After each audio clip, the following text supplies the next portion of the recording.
What they do, baby? Welcome back to the ATB podcast. We're your hosts, Kelvin Gary. and today we'll be doing our analysis of the Houston Rockets. So, if you haven't seen some of our more recent podcasts, we did a Pacers one last week and a Oklahoma City Thunder one the week before that. So if you haven't seen those, go check them out in the channel down below. And our question of the day is: will small ball work in a 7-game series? So to start, we're going to talk about some of the basic stats for the Rockets. So this season, this by the way includes both when Capella was on the team and after he got traded. So keep that in mind when we're talking about some of the stats. And we'll go explicitly into small ball and later on in the video. So don't worry about that.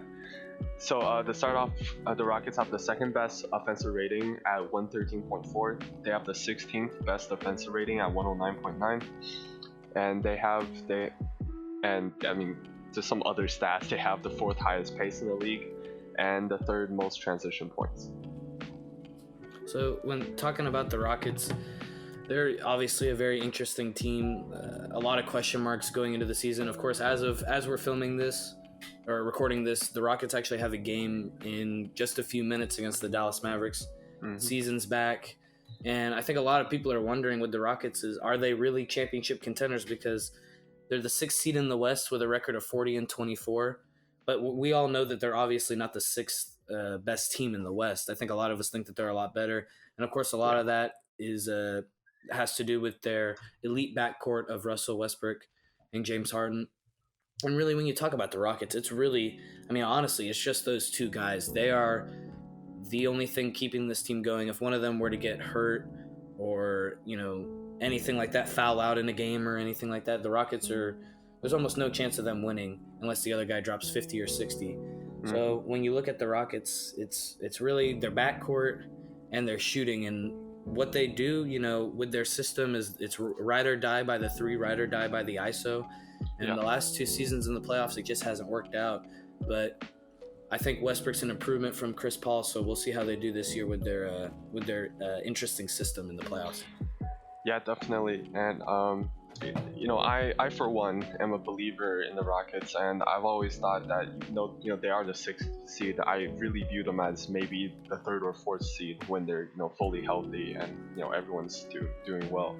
But of course, that's not always the case. And as we all know, the Rockets, as you said, live or die by the 3, and I'm sure everyone knows there's a clear correlation between their wins and losses in regards to how well they shoot from the 3. So basically, it's quite simple.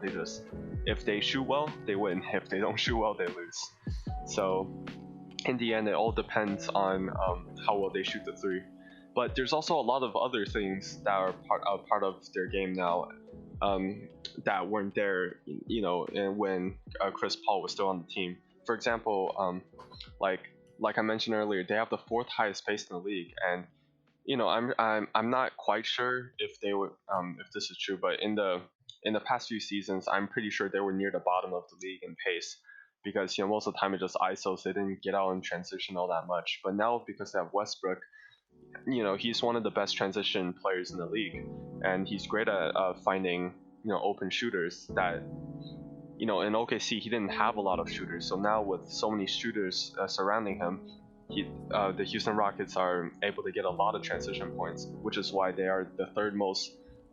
They have the 3rd most transition points per game in the league, which I think is very surprising to a lot of people, because when you think of the Houston Rockets, it's just a lot of isolations, and a lot of isolations, getting to the free throw line, getting to the rim, or shooting 3s. And I don't really think that most people would really see them as a good transition team. But because they have Westbrook now, it adds another dimension to the team, as they are able to get a lot of transition points. And that's also because they live or die by the 3. In transition, they're able to get a lot of good looks, especially because Westbrook and Harden are both really good passers. So I think for me, that's the biggest difference between Westbrook and Chris Paul. Definitely. I think that's why I like the Westbrook Harden dynamic more, like you've been saying, because the last 2 seasons it's been ISO, step back three, maybe an alley oop. But now you don't have Clint Capella, you don't have Chris Paul. You have a guard who's not good at shooting. So now you have Yeah. the slower isolations with Harden and the quick bursts of speed with Westbrook, who gets even more shooters open, more baskets. It's almost like he's kind of replacing Clint Capella as far as paint points per game because he scores so much in the paint. But he's going to give you obviously even more than Capella did with those easy buckets, because the way that he drives and finishes, he makes it look so easy. So with his pace and with Harden's ability to shoot and draw fouls, I really think that if those two get hot in the playoffs, I don't see a lot of teams being able to hang with them, especially not to mention the trade they made for Robert Covington. And he's a great player, as we all know, averaging about 13 per game with them, shooting the ball over 35% from three. He's a lockdown defender along with PJ Tucker. And that's why I really like their starting lineup, because yes, they're all extremely small, but they run, they get a lot of easy buckets, a lot of easy threes. And PJ Tucker can guard almost anybody in the league who's not 7 feet tall. I remember they played the Lakers, and Covington and Tucker did a great job on Anthony Davis. Oh, yeah. So maybe if you run into the Nuggets 5 center lineup that they ran in the scrimmage, you may have a little bit of trouble. But besides that, I could see the small ball working just because they're going to put so many points on the board. Yeah, definitely. And I think for me, small ball is just really interesting because, like, in the league nowadays, it's like, I know each team is like really unique and they all play differently, but the Houston Rockets especially is probably the most unique team in the NBA. They take analytics to a whole new level, which is why I think a lot of people are rooting for them, because they're just doing something different. And though it may be boring to watch, I think a lot of people may admit that it is pretty interesting to see. Definitely. It's crazy to think about. When you look, you don't have to think Mike D'Antoni's a great coach, but he is definitely innovative. He's one of the most creative coaches I've ever seen. He did it in Phoenix with the 7 seconds or less, and now he's doing it in Houston with the small ball lineup. And at the end of the day, it's going to get him a championship, or it's going to get him out in the second round. So we will see. It's really just about those two guys and how they perform. And D'Antoni's done a great job with those two in the regular season. We'll see if it'll correlate or translate to the playoffs. Yep. So to start off with some of their other strengths, that aside from their transition, they are okay, sorry. Let me restart this. So they are the 10th best in defensive field goal percentage from three at 34.8. And this is again including when Capella was on the team. So after they got Covington and traded Capella, they've actually been one of the best teams at defending the three-pointer, and that makes a lot of sense because now that you're not playing a center, it makes them even more switchable. And as we all know, Houston's defensive scheme is all about switching. Like when there's a screen, they switch everything. Which has both been a strength and a weakness depending on the team they're going against. But because now they don't have a center, they really have no mismatches unless you're talking about some of the best post scorers in the league. And though post scoring is a problem for the Houston Rockets, it's not as big of a problem as most people think. As you were talking about against the Lakers, they did do a good job on Anthony Davis, even though Anthony Davis still was able to get a lot of, I believe, 19 points off of 18 post-up plays, I believe. So he was still able to get a good amount of points. However, they were able to keep him at bay for the most part, and they have a lot of personnel that are able to do that. They have PJ Tucker, who is built like a brick, and he can keep a lot of bigger and stronger players from bullying him in the post. And you also have someone like James Harden, who is also built like a brick. And even though he's often been criticized for his lack of effort on the defensive end, when he's putting in effort, he's actually quite a solid defender. So I think the issue with Harden is not whether he's good on defense or not. It's just how much effort he puts in. Because when he puts in effort, he can lock up some of the best players in the league, at least at his position. So, Harden is another guy that is just really strong for his size. And then you have someone like Westbrook, who is also though he's not built the same as someone like PJ Tucker or James Harden, he's used to, like he's very comfortable with that physicalness down in the paint, and because he's basically a paint presence all by himself, and he's also a very good rebounder, especially for a guard. He looks pretty comfortable down there with some centers, and though he doesn't do quite as good of a job defending bigger players, he can definitely keep them at bay for a while, and that'll definitely help in the playoffs where if they're gonna switch everything, Westbrook or like Harden might have to get switched onto a center for a while, and being able to keep them at bay is very helpful, because then the Houston Rockets can send another player down to double team for a little to get the ball out of their hands. Yeah, for sure. Not to mention, when guarding in the post, how smart of defenders Harden and Westbrook are at getting steals and things like that. Mm-hmm. I mean, at the end of the day, I would definitely, if I were an NBA coach, I'd be fine if a big man dropped 30 or 35 on me, because that's just not going to happen all that much. That's why I really like what they're doing, because sure, if you run into the Nuggets or the Lakers, you run into a guy like Jokic or into a guy like Anthony Davis, they're going to give you trouble. But now that you have Covington and PJ Tucker as your perimeter defenders, they have the tools to guard the Clippers and the Lakers with guys like LeBron, Paul George, and Kawhi, because now you have two elite perimeter defenders, and you have a very smart defender in Harden and Westbrook, even though they're not always giving, or in Harden's case, not always giving the most effort. Westbrook's going to give you effort, but they're both smart defenders. They get steals. You have really good perimeter defending. Eric Gordon's not going to be forced now to guard Kawhi or LeBron, because that was going to be a big problem if they run into one of the LA teams in the playoffs. So I think they did a great job getting Covington. They have a nice bench with Austin Rivers, Ben McLemore, and Daniel House, and Jeff Green, all shooting over 35% from three. They give you great shooting off the bench. They give you nice defense. They can run. 10th in free throw percentage. That's big in the playoffs. The Rockets have a lot of things going for them going into Orlando.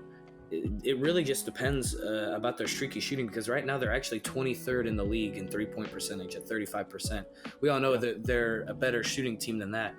So when you have shooting, hustle, scheme, two superstar players, at the end of the day, it's really just going to be consistency and bench production for me. And I think if they can get those two things, I could definitely see them going extremely far in the playoffs. Yeah, definitely. And though they only shoot 35% from three, it's actually, again, as you said, they're a much better shooting team, because they shoot 44 threes a game, and when you're shooting that many threes a game, it's gonna be very hard for you to keep a very high percentage of those, especially if you have someone like Harden who's shooting like 10 or sometimes 20 a game. Yeah. And and he's gonna have games where he doesn't shoot all that well, but again, like, Harden is the best isolation scorer in the league, and arguably one of the best isolation scorers of all time. So he's gonna have some games where his shot is just not there, and you're gonna have to live or die with that. And but he's also gonna have some other games where he just going off. We've seen him get the 60-point triple doubles, the games where he just looks absolutely unstoppable, especially since because the thing is, with isolation, it's really hard to guard if you have like a really good isolation scorer, because no matter how good the defense is, when James Harden's like feeling it, there's no answer to him, and that's just the way it is. But especially with his ability to draw fouls. And Harden is just a really good all-around player, and as I was saying, he's basically unstoppable when he gets it going. And I think that's the biggest thing with the Houston Rockets. If they can get it going, and if and only if they can get it going, they can be a real threat in the playoffs, because we've seen what they could do in the past, and their team hasn't changed all that much. Aside the biggest difference is that they lost Chris Paul and Clint Capella, but they replaced those guys with Russell Westbrook, who's arguably just as good, if not this season probably better, a better point guard than Chris Paul. And then you have Robert Covington, who though they're losing size by trading Capella, Robert Covington's a way better defender, especially on the perimeter. And it really shows because in their small ball lineups, they basically their defense is basically the exact same as it was with Capella. And though they're losing some rim protection, Robert Covington, even though he's only 6'7", is a very good rim protector. I believe he's averaging like 2.5 blocks this season, and that's just crazy for a 6'7" guy, and he's been able to contest some of the bigger centers in today's league. In fact, yeah, he's averaging 2.8 block. Yeah, that's a ton. Wow. Yeah, 2.8 blocks as a 6'7", well, usually a power forward, but yeah, I've seen him like challenge like someone like Rudy Gobert at the rim, and that's just crazy that he can block those guys like that. He's playing defense out of his mind right now, and yeah. We all know, like, I think we can all agree, though Clint Capella is a pretty solid center, he is nowhere near the defender that Robert Covington is. For sure, and not to mention you get more shooting with Covington, so definitely a huge win of a trade for the Rockets. And one more thing I wanted to talk about, for one of the strengths for the Rockets, this isn't like a going into Orlando sort of thing, but this is just I want to give Russell Westbrook just some credit because the way that he's been playing in the year 2020 is absolutely ridiculous. In the months of October and November, he was averaging about 22 points a game on around 45% shooting. And that's good and all. Like, those are good numbers. But then when you get to December, January, February, and March, in 2 of those months, he's averaging 33 a game. And in the other 2, he's averaging 27 a game. So essentially, he went from averaging 21 to around 28 to 29 a game. Not to mention he's shooting the highest he's ever shot before, efficiency-wise, at 47%. And he's got his free throw shooting back in check at a respectable 77% per game after shooting 65% last year. Yeah. You can tell he's locked in. In my opinion, this has been his best season ever because when you're having to play with a guy who needs the ball as much as Harden, it's not easy to adapt to that. But these guys have great chemistry. They played together in OKC. They're obviously great friends. And I think they both have the mindset that they are 2 of the best guards in the league and they are the best backcourt in the league. And I bet that they both have the mindset that they're both former MVPs. They could both take over a game at any moment, at any time. And I think that's something that's really scary because AD and LeBron can take over a game and AD can take over a game. But when you have 2 guards that can take over a game, it's just completely different because you're also being able to create for other players. With a guy like Anthony Davis, maybe you're not always creating for other people, and it's harder for a big man to catch on fire. These are 2 former MVPs, 2 players with extreme confidence going into the playoffs. I think the Rockets are really scary going into the playoffs with these 2 guys running the show. Yeah, definitely. And I think the key is I think the small ball lineups have definitely like unlocked Russell Westbrook as a player. As we all know, I also think this is his best season. And I know he had an MVP season, but I don't really think that that's better than this because during that time it's like he just got to shoot whatever shots that he wanted, and he also like on OKC he just couldn't reach his full potential because they just didn't have a lot of shooters, and the key is like the same thing with someone like Giannis. With Westbrook, he's basically like he's just a paint presence, so you need, and also like he's a very good playmaker as well, so when you combine those 2, you need to surround a guy like that with shooters, and OKC just didn't do that.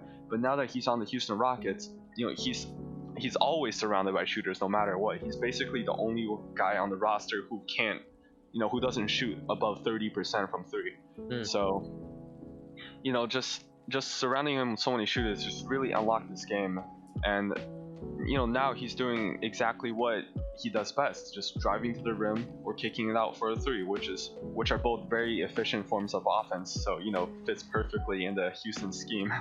So definitely, yeah. And also, again, as you said, the free throw percentage, he's brought it up from the 65 last season, which is really concerning, and that's great news for the Houston Rockets because if he couldn't shoot free throws and he's driving like to the rim like 12 times a game, well, it's gonna be a big problem in the playoffs if he's only gonna make 1 out of 2 free throws just about every time he got to the stripe.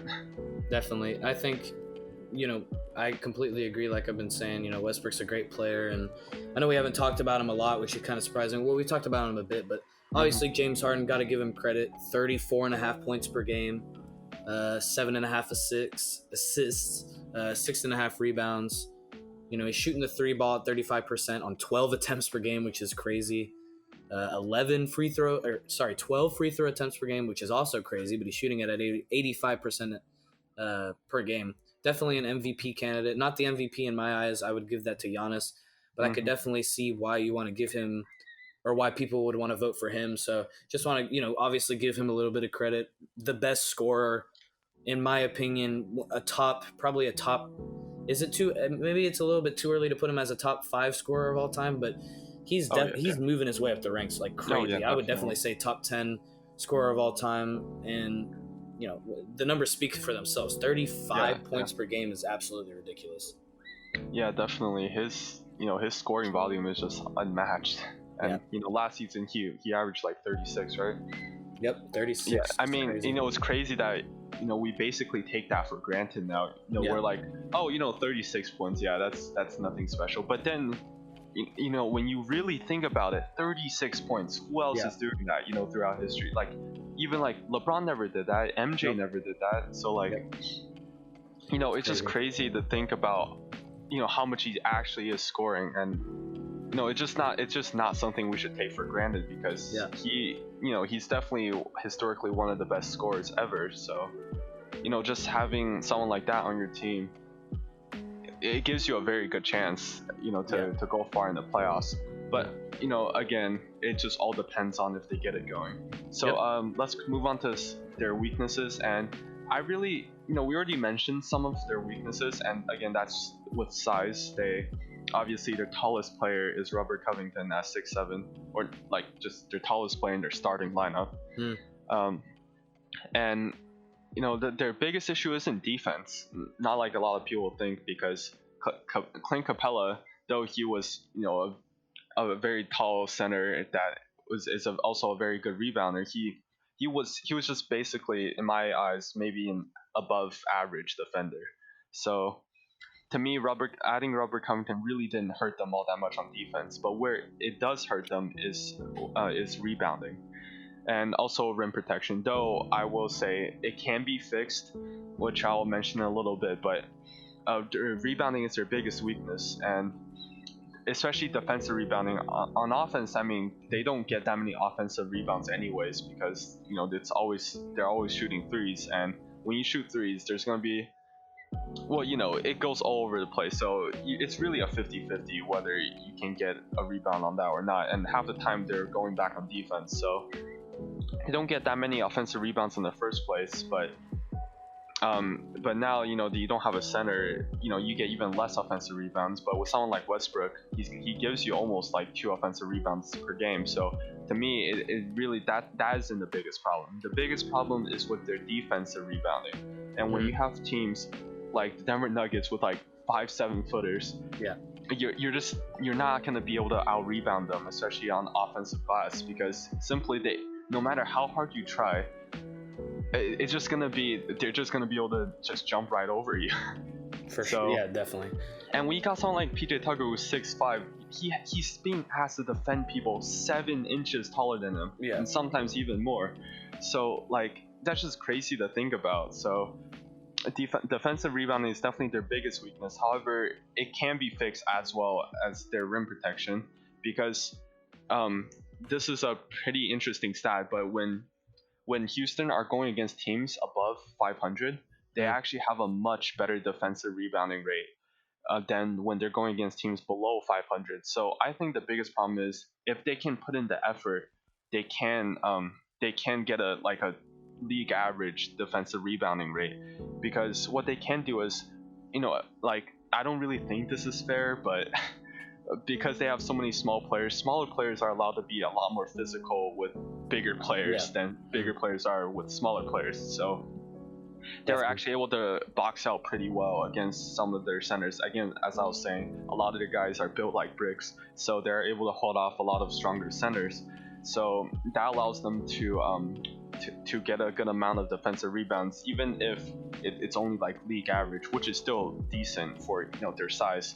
And also they have someone like Westbrook who is getting 8 rebounds a game. So as long as they put in the effort, I really think they have a chance to make defensive rebounding just like an average weakness instead of like a glaring weakness in the playoffs.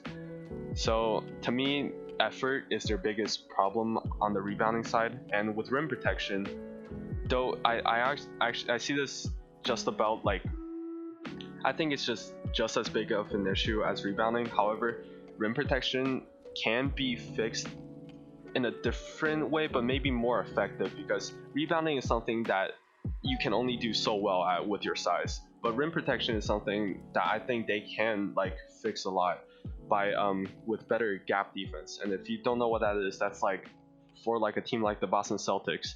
If you see them like defending someone on the perimeter, they'll have their arms out, like they'll like kind of form a semi wall around the perimeter.